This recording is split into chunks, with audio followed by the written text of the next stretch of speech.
Welcome to Swift Education Center's Equity Forward Forums for Educators, an ongoing series in which we connect educators and others who invest in the lives of young people with authors, thinkers, scholars, organizers, artists, and visionaries that inspire us in our work to build equity and join justice. We hope that you're inspired too. My name is Wade Kelly. I'm the Assistant Director of Content Development at Swift Education Center. Let's get started. Dr. Tan is a professor of STEM education in the Teacher Education and Higher Education Department at the University of North Carolina, Greensboro. She was formerly a chemistry and biology secondary school teacher in the Republic of Singapore. Her community-engaged research investigates the design, support, and outcomes of equitable and consequential STEM learning for historically minoritized youth across learning contexts and over time. She is engaged in extensive research and development work with urban schools and communities facing formidable systemic inequities. Dr. Calabrese Barton is a professor of educational studies at the University of Michigan. Her research focuses on issues of equity and social justice in science education. Drawing from qualitative and critical/feminist methodologies, she conducts ethnographic and case study research in urban community and school-based settings that target the science teaching and learning experiences of three major stakeholder groups: upper elementary and middle school youth, teachers learning to teach science for social justice, and parents engaging in their children's science education. Dr. Calabrese Barton and Dr. Tan, welcome. I am fanboying right now. I'm very, very excited about this conversation. You two are both kind of like a power team in my eyes, and I'm so excited about the future of what you guys' collaboration together is going to create too. So not just this collaboration, just the future is going to be so fun to watch. So let's just get right to it. So let's start with the basics. What does it mean to, quote, teach for social justice in today's education system? That's a really broad umbrella question, but I think maybe one of the most important distinguishing pieces when we think about teaching in justice-oriented ways, say, then versus teaching in equitable ways, is that there's a focus on issues of power and disrupting oppressive power structures and transforming them in ways that support young people in being and becoming with agency, with recognition, with power to support and promote social transformation towards more just social futures. So to me, that's kind of the umbrella piece, that focus on disrupting and transforming power structures.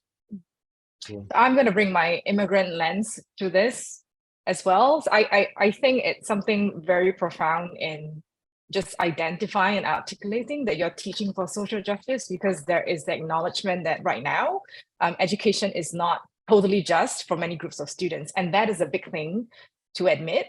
And powerful to label, right? So when we say we're teaching for social justice, it signals this is an ongoing project. There are historical injustices that should be addressed. And as an immigrant, that is powerful. And I'll add to that. So when we think about the traditional structures of schooling, how those traditional structures, how they take shape in curriculum, teaching practice, expected outcomes of education, among many other things, the form that each one of these takes tends to benefit particular groups of people, largely white, Western, English-speaking, able-bodied people. And so what we're pushing for when we think about teaching for social justice is opening up a conversation and disrupting what these traditional structures look like. And one good example is just looking at the outcomes of education. The outcomes of education should not just be learning canonical knowledge and practice. Yeah, one needs to have access to that because that will be a fundamental barrier, in moving on in one's life trajectory, engaging in the social world. But at the same time, we have to think about learning how to critique that as another powerful outcome. We have to think about supporting agency development so that people can use what they know in the here and now to solve the problems that they care about, to answer the questions that they care about. We have to think about identity and the new kinds of, hybrid identities that young people are crafting all the time as they're becoming in the world and bringing together, powerful family and community knowledge and wisdom with disciplinary explorations. Mm-hmm. Yeah, that's good. It also points at the irony sort of like education being sort of built around this constant movement forwards of learning new things, allowing new ideas in, allowing new experiences in, but yet we don't really do that for the overall umbrella of the structural pieces of education. We sort of just like toe the line and keep going in the same direction, and at the detriment of millions of kiddos. So yeah, that's a good point. Okay, so let's get to the meat of the matter here.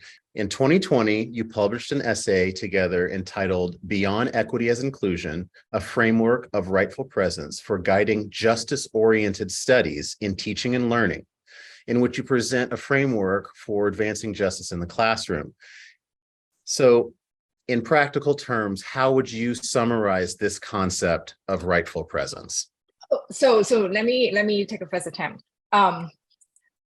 I would say that by, again, naming rightful presence, we are saying that right now, that not all children have rightful presence in the classroom. And so it is, again, shining a spotlight on inequities right now that is happening in the classroom. So that is the first thing. And the other thing that we sort of want to point out is that with the idea of presence, there is this corporeality of it, is where your body is as well, right? And so in the classrooms, there is a social spatial relationships that sort of govern how your body is, what you can do, what you can say. And so in a sense, rightful presence teaching and learning is very centered in a particular location, right?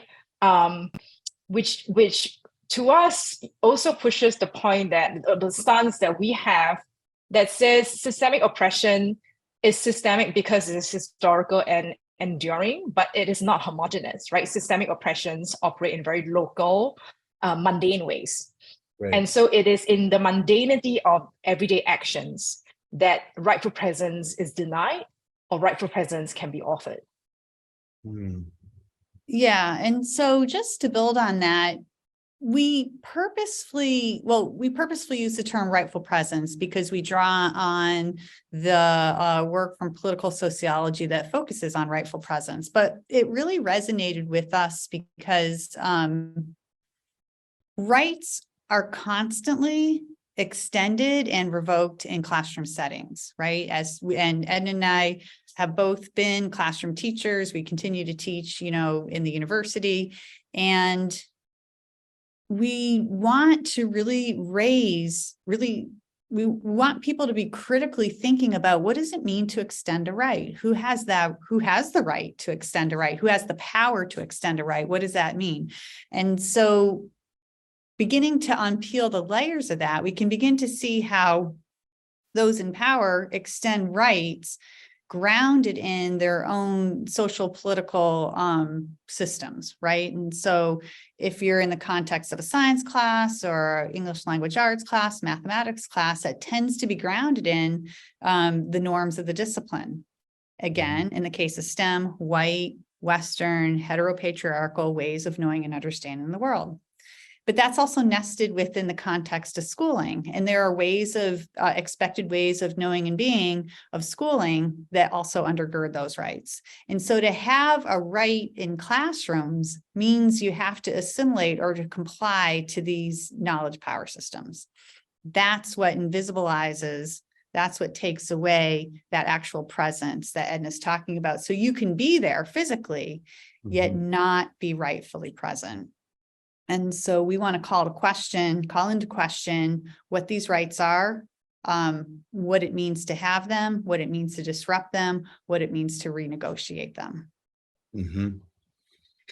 Yeah, that's actually a good segue. I wanted to also sort of, well, let's just unpack that a little bit more, because we had a previous conversation where we were discussing the three tenets of rightful presence, the framework that you have in the paper. And the first one deals specifically with political struggle. And it reads that allied political struggle is integral to disciplinary learning, the right to reauthor rights. So the phrase reauthor rights to me kind of feels like a subtle profferette, a redistribution of power, which is a process that can often elicit fear, and sometimes that fear manifests as avoidance. So can you talk a little bit about your feelings or your approach toward those power dynamics of political struggle, and kind of what that phrasing means for you too? Yeah, I mean, first and foremost, political struggle is about making power dynamics visible and being willing to engage in disrupting those power dynamics that are oppressive. You know, when we were thinking about this question, Ed and I were in conversation about this. One of the things we talked about was how framing kind of this tension around political struggle as being between personal responsibility and like the fear of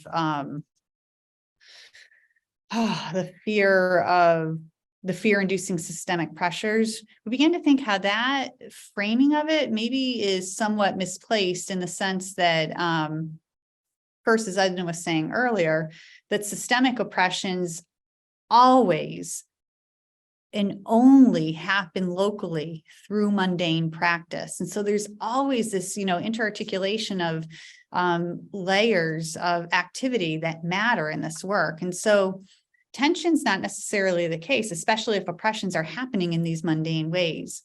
And so it's almost in a fabricated tension in a way. And so another way to think about this is that, yes, as teachers, we have personal responsibilities to engage in allied political struggles with our students, but at the same time, we are a part of a system, right? And so we have to see how this responsibility lies not only at that individual level, but as intersected with the systemic level. And so trying to figure out in teaching practice the different combinations of allies that we might engage in as we think about this renegotiation of power, I think becomes really important. And so classrooms, as they're set up today, are strictly bounded teacher and students, but we're also in this work trying to break down some of the walls of these, because the role of parents, the role of other staff members at the school, the role of other community members are all really important in this kind of political struggle that we're talking about.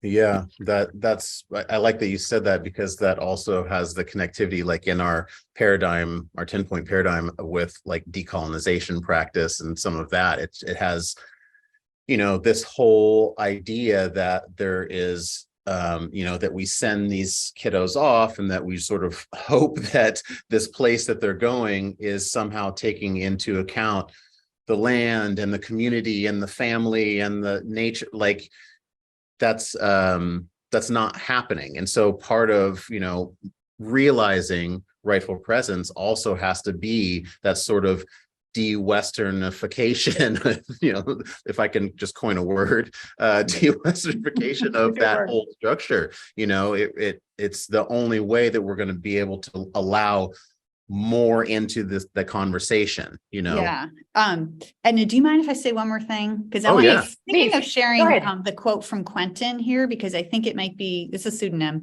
like shine some light on exactly what we were just saying, Wade. And this is from several years ago, and this is from a fifth grader. He wrote a letter to his teacher in January. So in fifth grade, he's in a self-contained classroom. He's been in the same classroom since September. And I'm going to give you a little more background after I read a quote from his letter. He says, "Hi, Mr. B. This is your student Quentin, the first one in the second row. I'm going to tell you about things that we should do in science. I do things outside of school And out of my after school club that involves science, I went door to door and asked adults if they use CFL lights. The majority of adults do not use CFL lights. I try to decrease the amount of people who use incandescent lights. I did it on Wainwright Ave, and I did it because people's bills are up because they just use incandescent lights. But it's not so much for energy that I get attention for in school. It's for being a smart aleck. And I think that quote really speaks to this conversation that we're having right now in terms of de-Westernizing schooling practices, thinking about the boundaries between school and home, but thinking about what it means to be really rightfully present. Because I know for a fact his teacher knew his name, because I've been in that school many times and in his classroom many times, and he was often in the hallway for getting in trouble for being the funny guy. That's not what I get attention for, not for his knowledge of energy, but for being the smart aleck. I've heard his teacher scream his name. And yet in his letter, he feels the need to call out to his teacher, I'm here, I'm present in your classroom, and I sit in the second row. And this is January, 5 months into the school year, and trying through this letter to explain, these are the things I'm doing in my everyday life that really show off some sophisticated, not just science literacy, but like socio-science, economic literacy, as he's making these interconnections between energy bills and energy appliances. And so Ed and I refer to like an instant like this as a bid for rightful presence, as kids seeking to reach out and to provide information, to disrupt what's happening in that moment, to call attention to their possibilities for being in this world, for who they are and what they bring and where they want to go. Right. He's saying very clearly, I need to be seen. I don't feel seen. Right. Yeah, it's pretty powerful.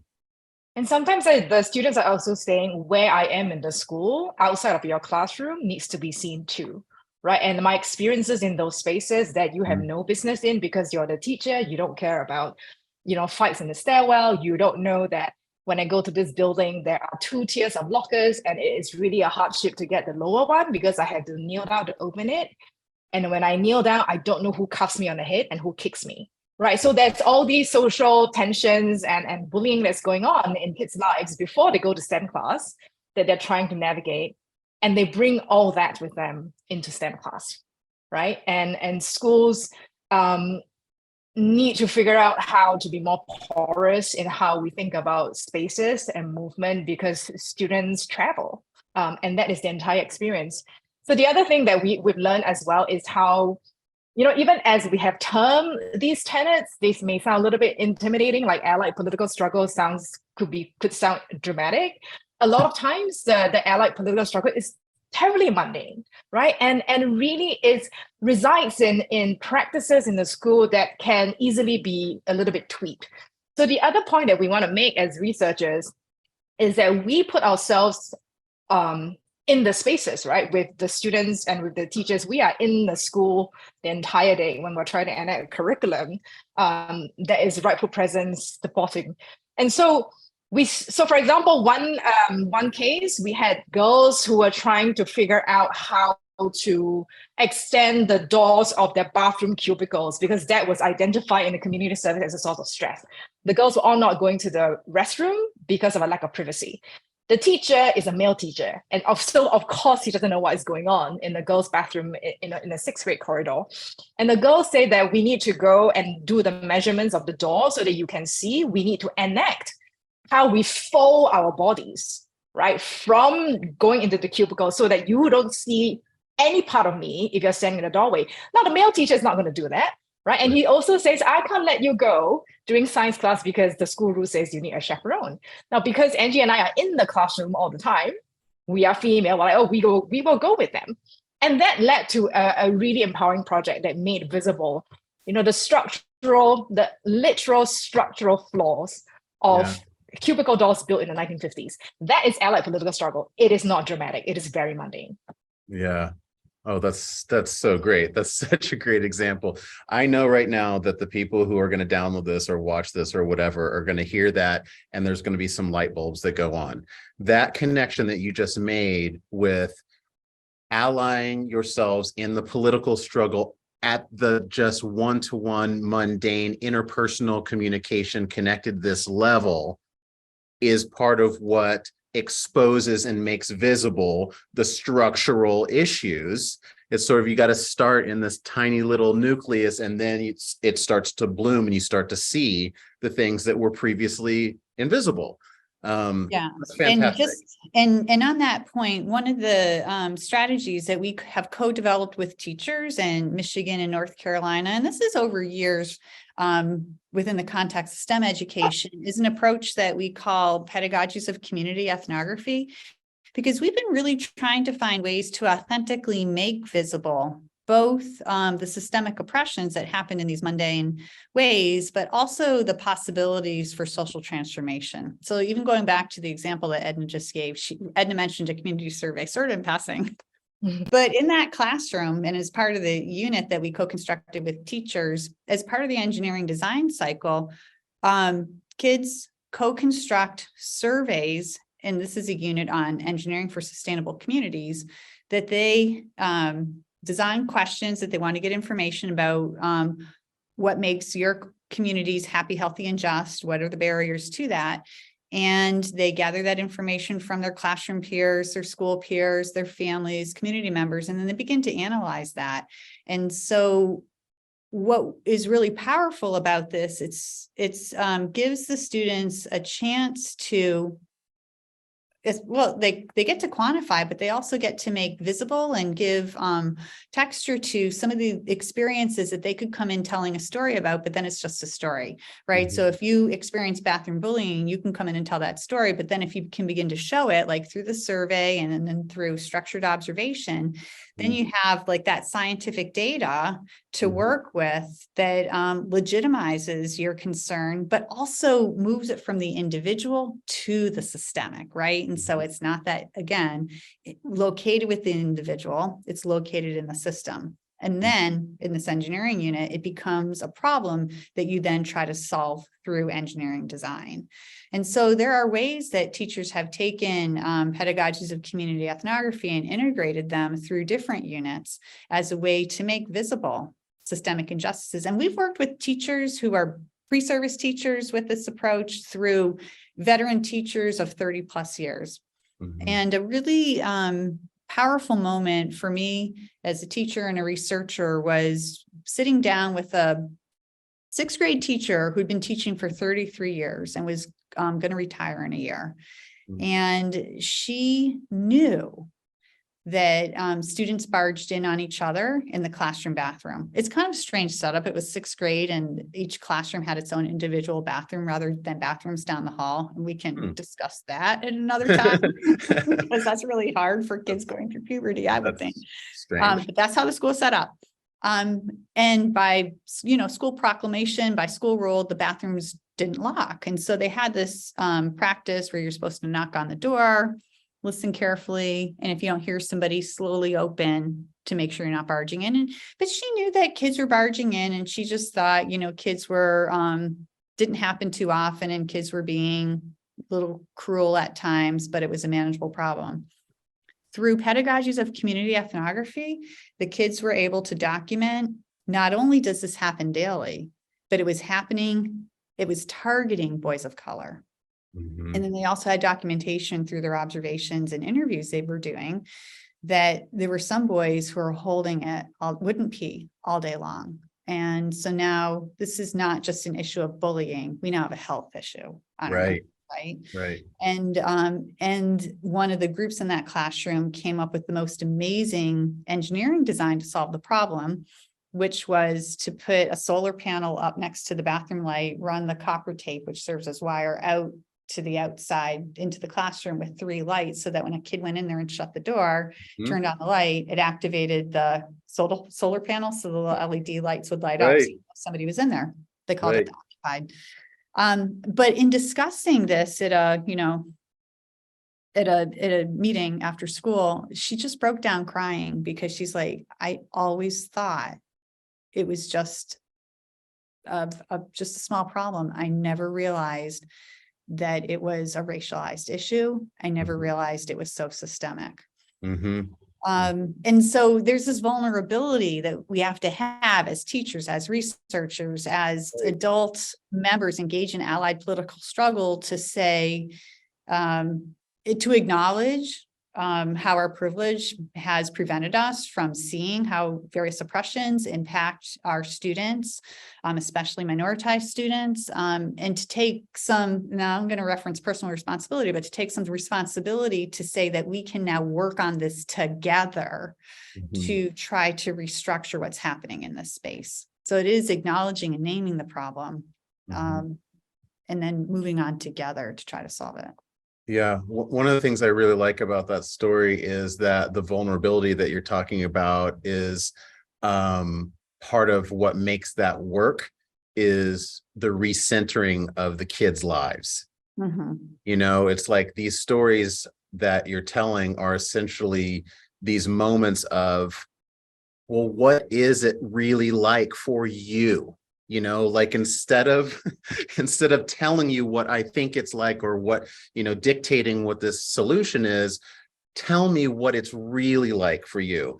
And then in doing so, let's design something that you're part of that design. And then when you're part of that design and we have the data that comes from that, let's collectively analyze that data. So it's still not just pushed off onto someone else. It's very, very student-centered, and their experiences are being centered and empowered, which is like, to me, that sounds like a pretty crucial, you know, piece of that. Those are great stories. I never tire of listening to all these stories again and again because they are so powerful and they're not that old anyway. I mean, what is shocking is that in the new schools that are in with the teachers and new groups of students, we keep seeing the same problems, right? So again, right, that again tells me, yes, it is enduring and it is so mundane. Part of it is also changing our discourse, right? As adults in education, sometimes teachers will say at the beginning of the unit that this is middle school. It's not a happy place. Who was happy in middle school all the time, right? Of course, there's going to be bullying. So there's this like, we went through that, but we didn't go through that in the way that kids are going through that now, in the way that kids of color are going through that now with this current climate, right? So you know, as Andrew was talking about Occupied, that we love Occupied. The tenet 2 popped in my head. So making injustices visible is so nuanced, right? So the students who were in the engineering group, one of the boys, he experienced that every day. So it's not just visible, it's embodied, it's his life every day, right? Being bullied. But what does it mean to make it visible to your peers who are also students, right? Some of them who might be bystanders, some of them who are culprits. What does it mean to make it visible to your teacher? What does it mean to make it visible to the other powered people in school, right? And Angie didn't say it, but I think the other classrooms, didn't they, Angie? They asked the Occupied group to make the engineering product for their other classrooms because this racialized bullying was going on, not just in the classroom we were in. So even looking at tenet 2, making injustices visible, right? What does it mean for the community that is affected by this problem? And then it directly, you know, impacts the nature of the allied political struggle, right? Who is supposed to ally with whom? What are you struggling towards? And I think we want to stress the fact that it is a struggle. It has to be a struggle because nobody cedes power voluntarily. That's just not how things work. Right. Maybe we should go, because we talked about the first two. Maybe we should just go ahead and talk about the third tenet as well, while we're still on the point. The third tenet is collective disruption of guest host classroom relationalities and amplifying the socio-political. It's a mouthful, but it makes perfect sense to me. Why don't you explain what you meant by that? So we can just go back to the Occupied example for a second, which I think might help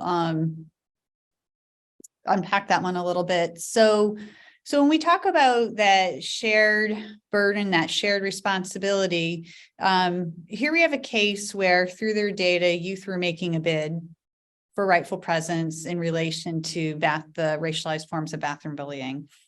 We had to have a teacher who was willing to engage and legitimize that discourse in her classroom. and students who are not a part of that group to be also willing to engage in that.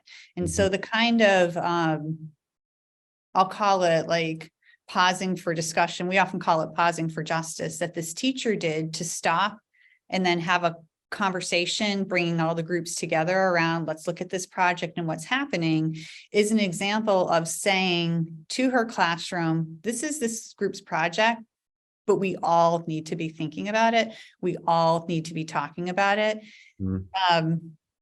But so fast forward now to when the project's now being enacted and the design is up, how that design itself then brought the classroom together to recreate, or it's not recreate, it's to create new practices in support of each other. So I was in the classroom a couple of weeks after the whole engineering unit was done and helping out with some geodesic dome stuff. And it was quite chaotic in the classroom. And all of a sudden, like 12 kids screamed almost in unison, the lights are on. As a way to call attention to somebody was in the bathroom and somebody was trying to open the door. And so here we see this collective practice of protection of their peers, which to me is the very essence of sharing that burden. Yeah, I got goosebumps.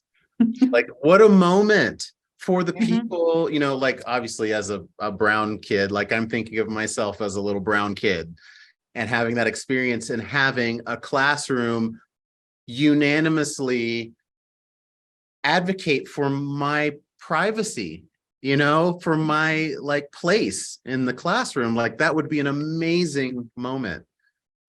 Thank you for sharing that. Yeah. And then it also turns that guest host relationality upside down too, because who is guest and who is host when you have 12, you know, voices at once calling to protect another.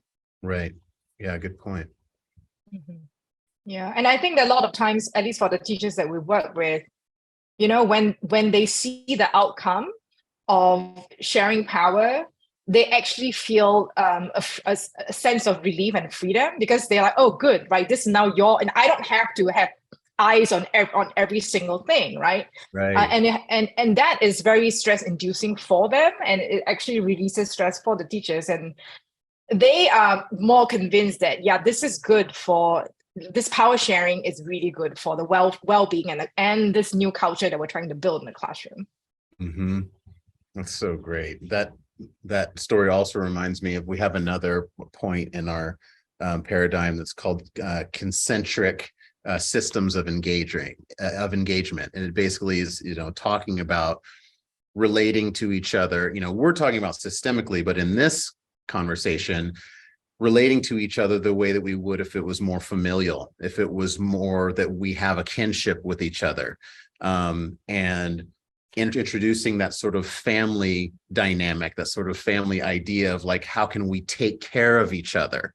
How can we protect each other and take care of each other? And this process of building rightful presence is essentially doing some of that work as well. We're communally, right, discussing how to right the wrongs.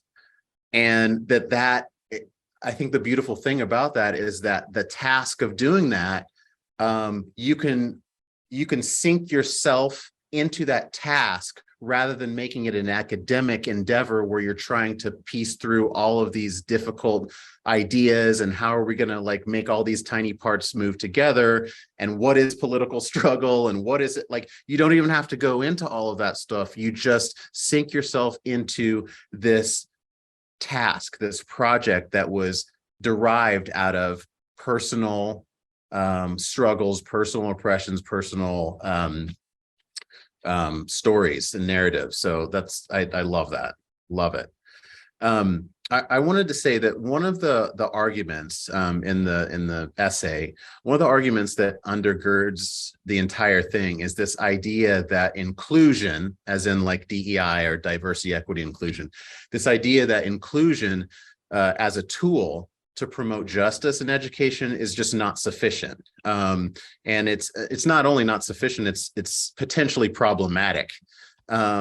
So that statement alone, just saying that inclusion may be problematic, that statement alone is probably going to surprise a lot of really well-meaning, justice-driven educators. So I was hoping that maybe you could help unpack that idea here about what that sort of undergirding actually is. Yeah, sure. I'll start, Edna, and then jump in for sure. So, we did a lot of thinking around this piece because any kind of community, whether it's a classroom community, school community, nation community, it's always built around power structures. And those power structures legitimize ways of knowing, ways of talking, ways of doing, ways of being. They set norms for what is right, what is wrong. And all of these things then shape what participation has to look like if you're really included. And so when we talk about equity as inclusion, we're talking about bringing people in to a system, but having them operate within the existing power dynamics as they are. Right. As we talked about earlier, in the case of schooling in America, it's built around, white supremacy, settler colonialism, heteropatriarchy. Mhm. And so we're asking students to come in and we're welcoming them in, and, even the most progressive, benevolent ways as guests in this space. Mhm. And so they could be included, but then excluded at any given moment because they don't fit that model. They don't fit that norm. And so if we're really thinking about justice, then we have to be thinking about shifting power. And that goes back to what we were talking about earlier. That's not inclusion. That's Right. allied political struggle to reauthor rights. Right. Absolutely. Yeah, the other term that often goes along with inclusion is sense of belonging that we also trouble, right? So when you think about, oh, do I have a sense of belonging? There often has to be, almost a starter kit of belonging that has to be there, right? So for Black and brown and yellow children and children who are minoritized in any other way, right? Disabilities, whatever is a category. In the normed space, you don't have the starter kit because that space is not built for you. So it doesn't matter how welcoming you are, and say, I'm going to include you in this white space, right? With all the tropes that Angie talked about, you have nothing to latch onto. So you have nothing to latch onto that says that this is you, that you can develop a sense of belonging. So it's always been kind of oxymoronic to us, right? Yeah. Like, I'm going to include you in this before now elite club that you were excluded for all these horrible reasons, but now I'm going to be so gracious to include you. And then you're going to build a sense of belonging. And then we wonder why some kids seem ungrateful when they resist. They resist because we strip their dignity by how we are trying to include them, right? Because essentially we're saying, trade off the germane sites, what is salient to you, Right. and become something else. Then we will serve you a cup of tea. I mean, think about hospitality, right? When you are a guest, even in our friends that we're really close to, there are things that we won't do because it's not our house, right? We're not, we are the guest. Right. And so this guest host relationality can be very benevolent, like Angie says, but it is ultimately very restrictive and ultimately can only play out if there is a power differential between a host and a guest. Right.